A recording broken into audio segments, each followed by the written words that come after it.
So, you're probably thinking to yourself, where has Kenny been? And I'll tell you that he has finally returned from his mission trip, and I am so grateful. And I'm not talking about a mission trip where he goes and tries to save the souls of other people in other countries. I sent him on a mission to go get us ice, and he traveled on horseback, no less, all the way through the Pacific Ocean down to Antarctica to pick us up ice. Sadly, it melted on the way back. But Kenny is back, and he has the heart of a gladiator. On the other hand, Lincoln told me that he was hurting real bad and that he was tired and he had the heart of a little girl. So anyway, Kenny, what do you got to say? We're gonna switch this up. How was your trip? It was full of work. I really didn't get very much rest at all, and now I'm here to continue the lifelong agreement I've made with working hard. But the mission trip to get the ice, how was that? Oh yeah, that was a mission. That was a definite mission. It was a straight up task. I didn't make it all the way to Antarctica, like John said. I just made it to the ice dispensing machine down the street and somehow got lost for a week. Wait, what? Nuh-uh. Yeah, it's like when your dad leaves for a gallon of milk and maybe doesn't come back for a week and a half, 2 weeks. That's kind of like that, but with ice. No. Yeah. You told me you went to Antarctica. I went to the Antarctica ice dispenser machine down the street. At QT. Is that where it was? Oh my goodness. You know what? I'm going to let it go. Look, it's all just water under the fridge now. That's fine. Water under the fridge, yeah. I'm pretty sure that's how that saying goes. Don't try to correct me. I'm the boss. Okay, bye. Bye. Hello, and welcome to yet another episode of John Works Too Much. We had to, and Kenny's back. Look, hey Kenny. And Canoe's back. How good is that? We're doing more Hardy today, and we've showed you how to do Hardy enough.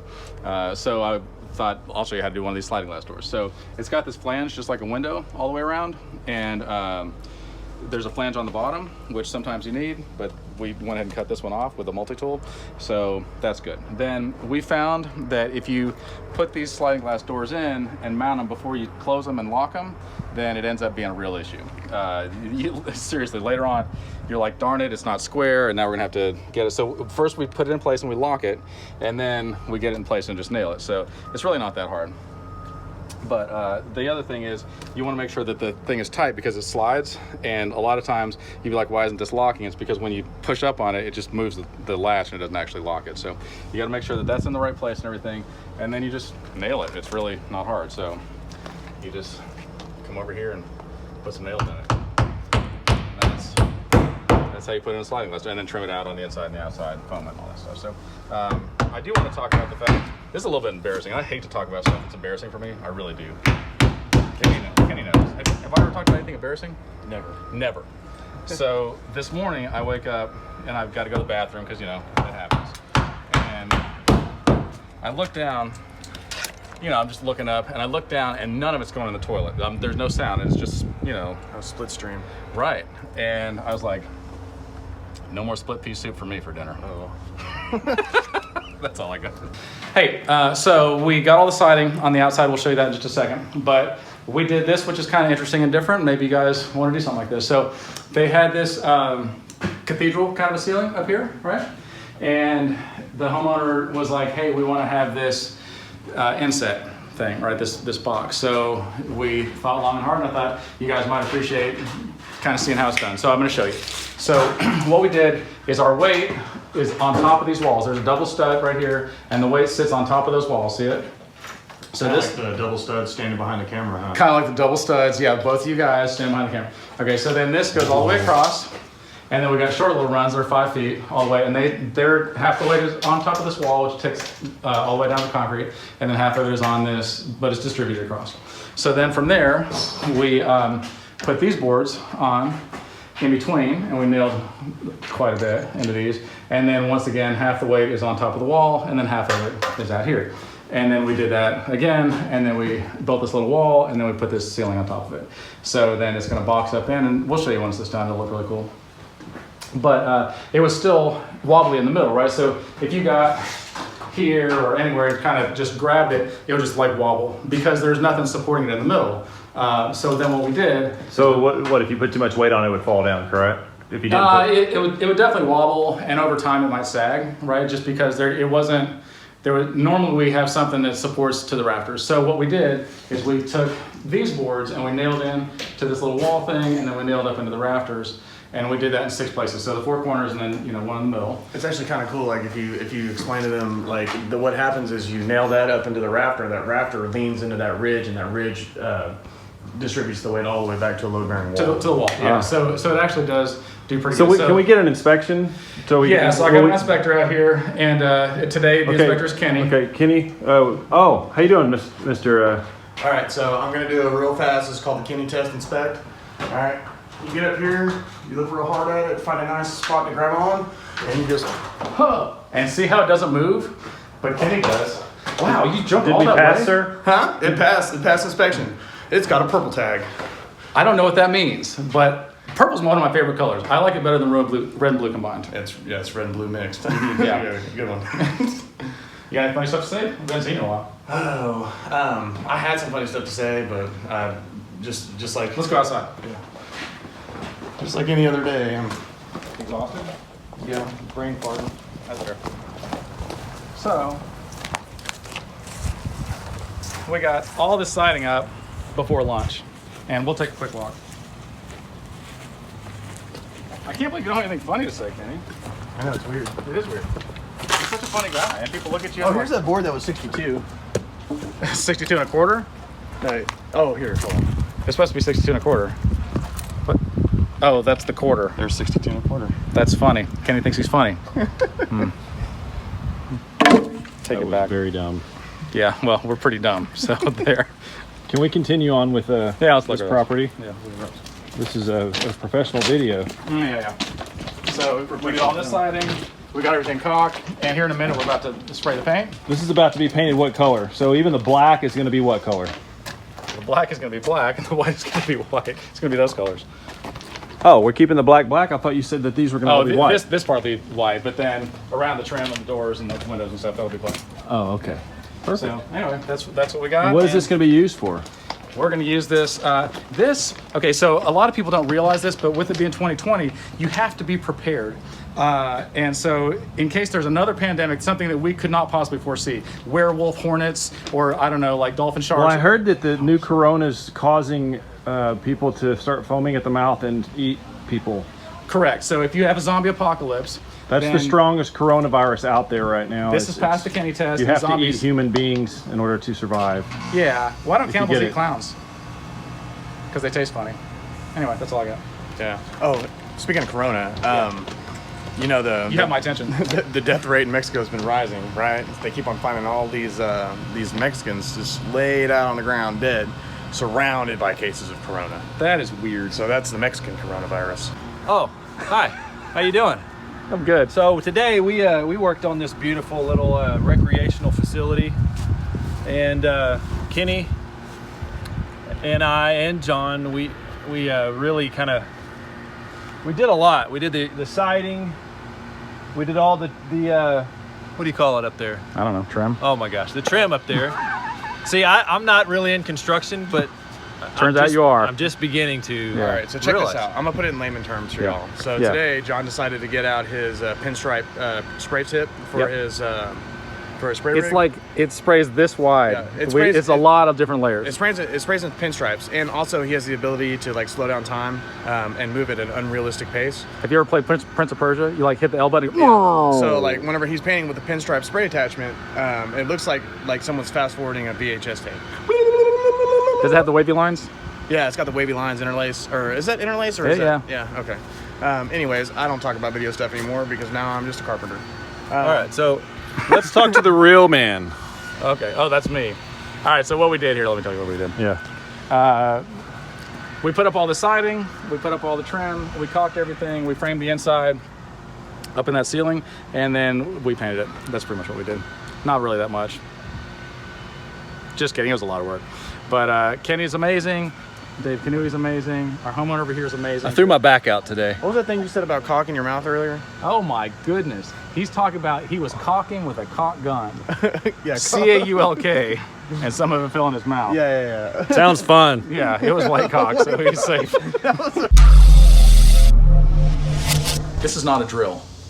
I just had to say that because I think it's funny. Daryl laughed too when I said it. Okay, so today we had our electrician run some wiring in here. So we wired in all these can lights, which is nice, and we wired in a couple fans up there, which is nice, and then all these outlets, and then we've insulated, and then we're about to start sheetrocking. So that's pretty exciting.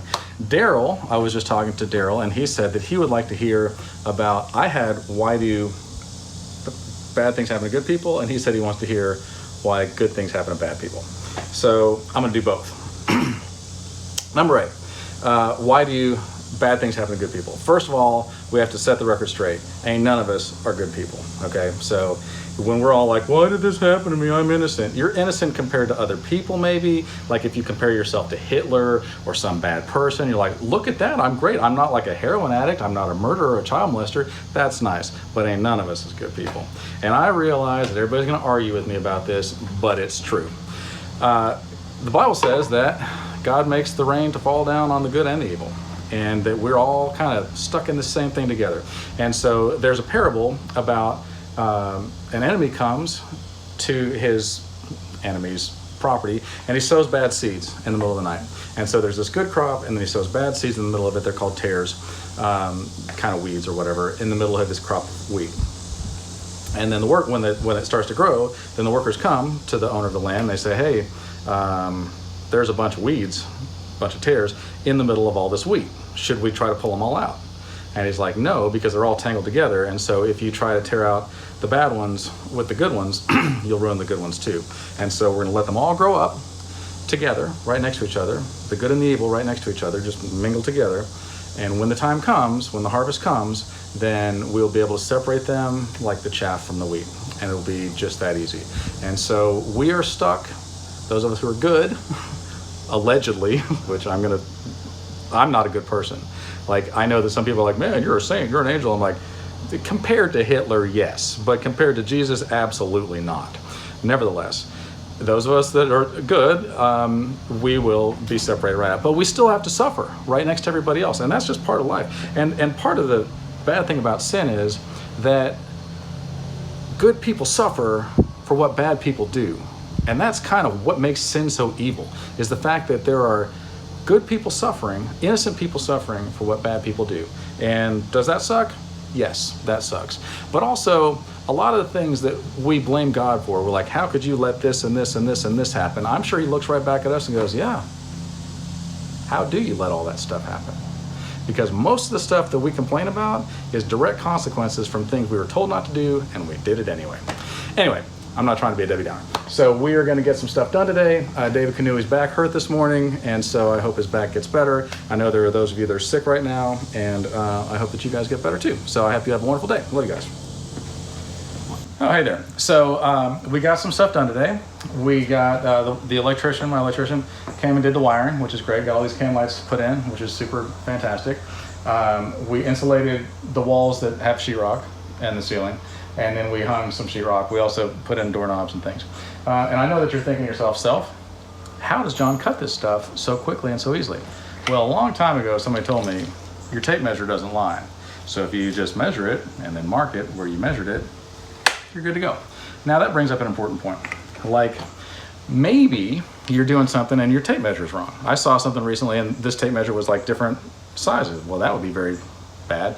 Or what about in your real life? Let's say that your moral compass is not pointing north and you think you're doing the right thing, but you're not doing the right thing. Like, how do you gauge that? How do you recalibrate that? For example, Daryl told me today that he thought he was a certain weight, which was very light. And he kept thinking that he was the same weight for many years. Is that right, Daryl? Yes. And then he went to the doctor and they told him that his weight was much more than what he thought it was. And he was shocked by this. And he goes, no, I swear my scale is at this weight. And he went back home and it turns out that his scale maxed out at a certain weight. And he had long past whatever weight that was. And so now he's trying to eat right and exercise or whatever. Anyway, the point is that he realized that his metric for measuring things was incorrect. And now he's taking measures to fix that. And I think that's wonderful. And I think that we need to be teachable, because here's the thing. If you're offended by everything, and everybody right now is offended by everything, then guess what? You can be easily manipulated. There's a clue. If you're offended by anything, the media or anybody can easily manipulate you. And you're like, they made me mad. Bull crap, you made you mad. Somebody can do the exact same thing to two different people and have two different reactions. They didn't make you do anything. You reacted. You got triggered by something and you allowed this to manipulate you. So don't. Because then look, watch. Hey John, you're an idiot. I'm like, that's nice. Have a good day. Anyway, that's it. Hey there. So welcome to our day. We've done some sheetrock here this morning and some insulation, and that's nice. I've got a big surprise for everybody. Are you ready for this? I'm having a baby. In China, make my next pair of shoes. Anyway, so you can see these circles where the recessed lights are. Those can be a challenge, and it occurred to me that maybe you guys don't know how to measure for that. So there's this drill bit right here. See it? And that just drills and cuts the hole, and all you gotta do is find the center. The problem is this drill bit is just a little bit too small, so I have to modify it every time. So rather than use that, because they got me, then what I did is I measured how far it is to the center of this, and then how far it is to the center of this, and I put those measurements up here. And so if we do this, and we go 40 3/4, this is important, and then we go 41 3/8 this way. Where's that 41 3/8? Right here. Then that's our center, okay? So, how do you make a circle? Good question. We know that that's a 6.5 inch diameter, and so the radius is 3 1/4 inches. So if we come to the center of this, yep, you got it. Then we go 3 1/4 and 6.5, and then we're gonna come this way. Sorry, I'm trying to let you see it. 3 1/4, 6.5, and then same thing here. 3 1/4, 6.5. Boom, boom. And then that's your circle, right? So then you just connect the dots. I'm sure you guys have done that. And that's a perfect circle. There's a band about that. And then you get your sheetrock saw right here.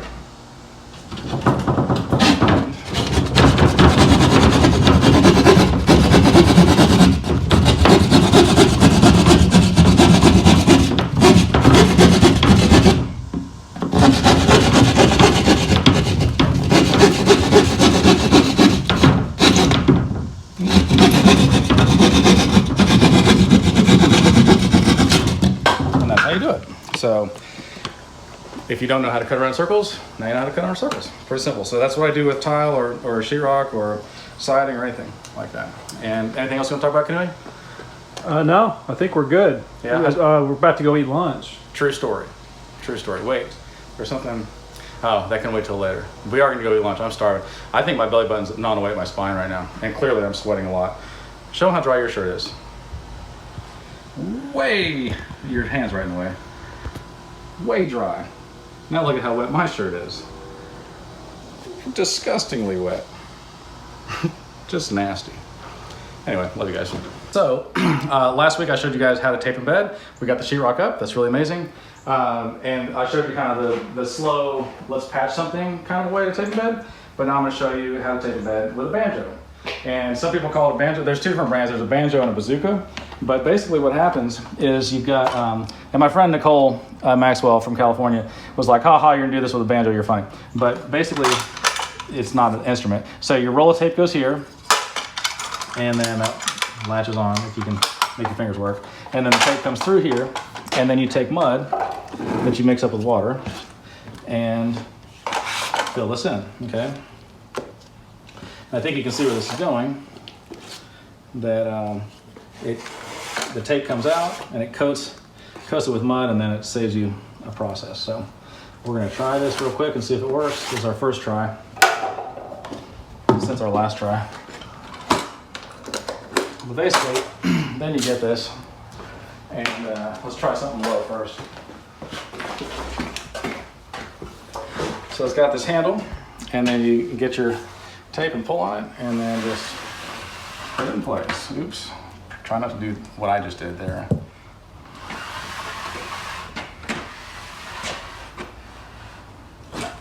And then you can do that a lot, right? So you can come back over here. I lost my tape. Darn it.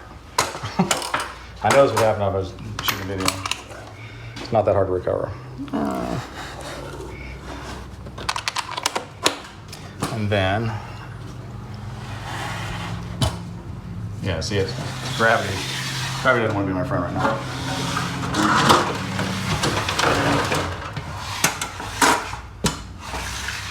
And that's got a thing at the end, you just cut it off, right? So, pretty fantastical.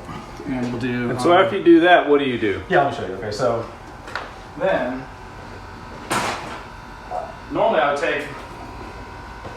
So basically, underneath the tape, it's filling up the little crack. Right, with mud. With So mud. normally I would do as many joints as I could until I run out of mud, and then I'd come back and then you squeeze out the mud, right? So the bottom is always a mess, but just get this stuff out.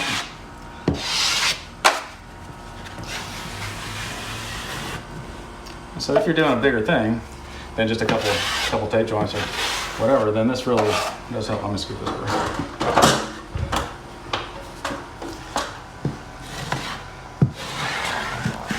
Ugh. I look like I'm retarded right now. I don't mean retarded, I mean whatever.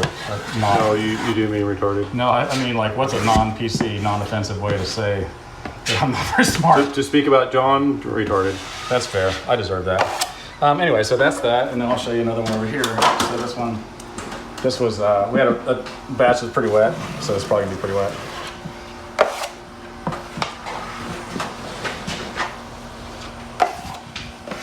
And that's kind of what you do, right? So that's your first coat, and then that's the tape part of it. So here you can see that tape sticking out. We want to put more mud behind it.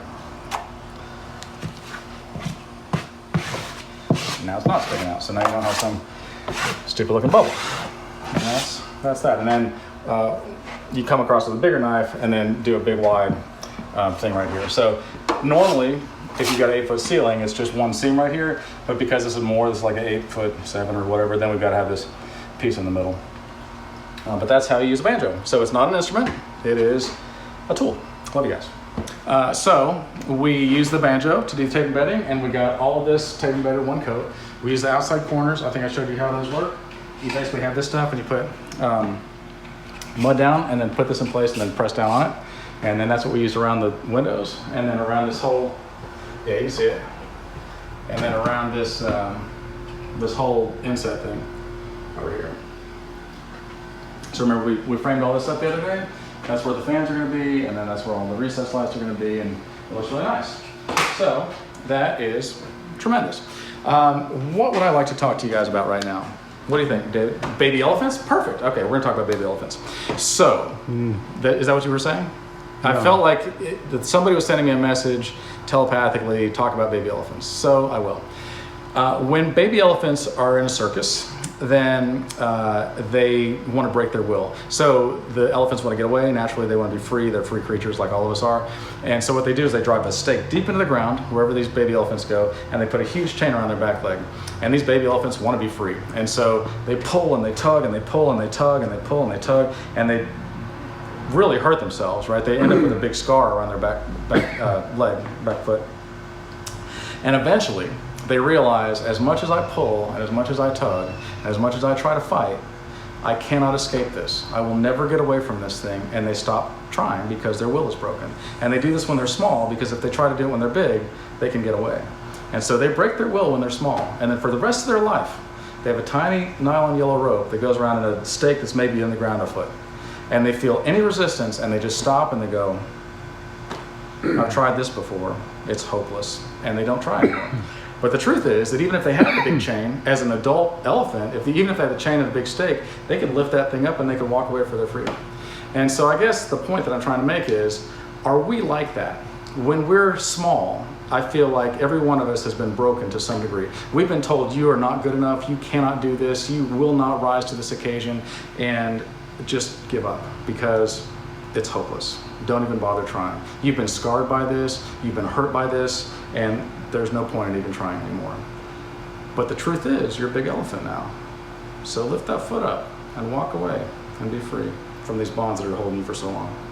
So I'm pretty excited because I've got kind of a side hustle. I sold my homing pigeon on eBay for the 22nd time today, and I'm expecting it to come back on probably day after tomorrow, something like that. So I'm pretty excited about that. So we had to take a break on this particular job because we had other jobs and there was city problems. But it occurred to me that I haven't showed you guys how to do second and third coat on tape and bed yet. And so here's how it looks. So if we come close, and you can see from the first coat, it looked pretty good, but it's got some rough stuff and it kind of shrinks back and you have like dimples and things like this. Where, see right here where the paper dimples because it sucks back in. And then on your nail holes, you can see over there, it sucks back in here too, right? So what you gotta do is get a wider knife, this 12-inch knife right here. That's a 12-inch knife rather than a 6-inch. And then you wanna, see that drag? That's bad, you don't want that drag.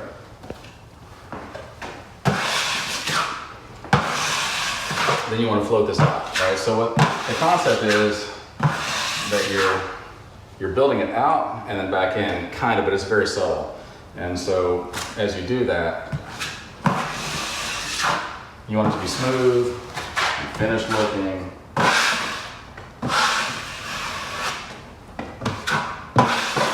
Like that kind of, it's supposed to be real wide, right? A lot of people think that they do some small little tape on it, that's good, but it's not good. You want it to be real wide, tapered out and smooth. So see how that looks significantly better than, say, here or there? That's what you look for. You also want to hit all your nail holes again, which is pretty simple. And like that. This one we have a double joint. So because this was over 8 feet tall, we had to put a piece in the middle. And so that's slightly, I would finish that whole thing, but I'm just trying to show you guys fast. So you want to kind of cover this middle part and then come out to the outside and then the other side.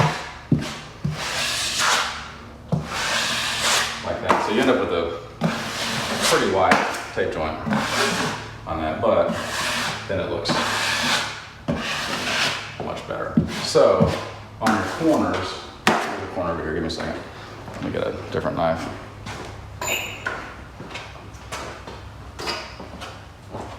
6-inch knife, 12-inch knife. So on the corners, use a 6-inch knife. And you want to do one side of the corner. And see how it's got tape on it right now? We want to bed that tape, right? And then once that dries, then we'll come and do the other side of that. But it's okay if you have to do several passes to make it look good. So another thing is you hear people talk about sanding their tape and bedding. And a long time ago, which I never read, and I had to look at the pictures, but a long time ago I was reading the back of the box of mud because I was bored. And it said not to sand at all because sand gets in your lungs and it's bad for you and stuff like that. And to actually use a wet sponge. But I say just make it right the first time and then you don't have to worry about sanding at all. Not everybody has that luxury. All right, David, what else do you want to talk about? It's time for my kids to start school, Yep. and neither of them want to find out everything they need in order to get started. So I'm at work and they're at home being lazy Yeah. and not applying themselves. Yeah. So figure out what to talk about with that. Well, I think we should talk about time management and how important it is. Okay, like for example, it takes time for seeds to grow. Everybody thinks they're gonna wait till the last second and now I'm gonna do this. And you're like, it takes a while to get good at something. If you think you're gonna come in at the last second and be like, oh, here I am, I just showed up and look how awesome I am, you're wrong. You need to take the time and prepare every step of the way so that when something comes, this reminds me of a good story actually. So I have something up on my office wall and it's about a discus thrower. So in the 1800s, this guy wanted to throw the discus in the Olympics. And he wanted to be able to not just throw it, but to beat the world record. So he went to the library and found the dimensions of this discus and he made one exactly to spec. And he's like, I got this. And he measured off in his field how far it was to beat the world record. And he threw this discus all the time until finally he could beat that record every single time. And he was just like, I can beat the world record, no problem. I've got the discus, it's regulation, I'm ready to go.